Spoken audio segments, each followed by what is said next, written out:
Fontes consultadas por Noticias Dispersas aseguran que hai que dar grazas á deidade de cabeceira de cada un porque este protocolo non establecera directamente a eutanasia obrigatoria para os maiores de 65 anos con este tipo de patoloxías. Todo parece indicar que este protocolo pretende reducir as listas de espera nestes servizos, non reforzando o persoal, como cabería pensar, senón dificultando a derivación a estes servizos. Pero isto non pode ser porque o Servizo Galego de Saúde está preocupadísimo pola calidade asistencial e non por maquillar as listas de espera. Onde se viu tal cousa?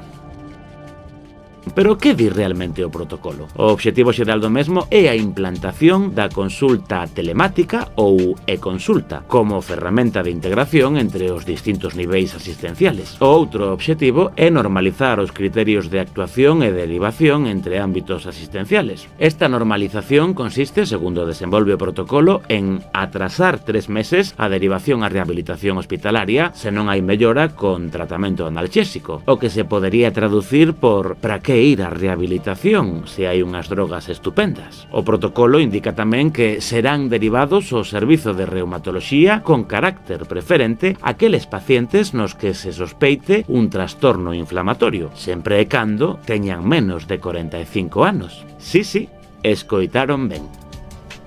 Para estes vellos decrépitos, a derivación non será preferente. Aínda teñen tempo para empeorar. E falamos desde a primeira persoa. Ademais, poderán ser derivados ao servizo de neurocirurxía aqueles pacientes que agotaran as posibilidades de tratamento conservador tras un tempo mínimo de evolución. Por exemplo, tras 6 meses de tratamento infrutuoso na unidade de dor e rehabilitación, que se suman ao tempo que estes pacientes tiveron que esperar para acceder a estas unidades de dor e rehabilitación. Parecevos mal?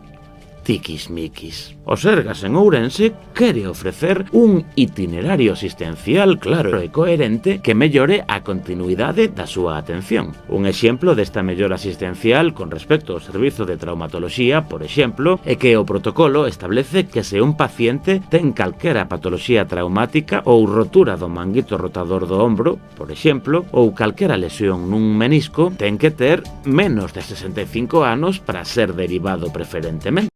A derivación para dores mecánicas e inespecíficas de ombreiro, cóbado, cadeira ou xeonllo farase no servicio de rehabilitación sempre e cando non se amañe cun tratamento conservador ou logo de 3 meses de tratamento analxésico. ¡Que vivan os analxésicos! O protocolo tamén asegura que, de forma xeral, non se transferirán pacientes con dor nunha man ou nun pé para a valoración específica no servizo de rehabilitación, que vayan a un compoñedor ou a Lourdes.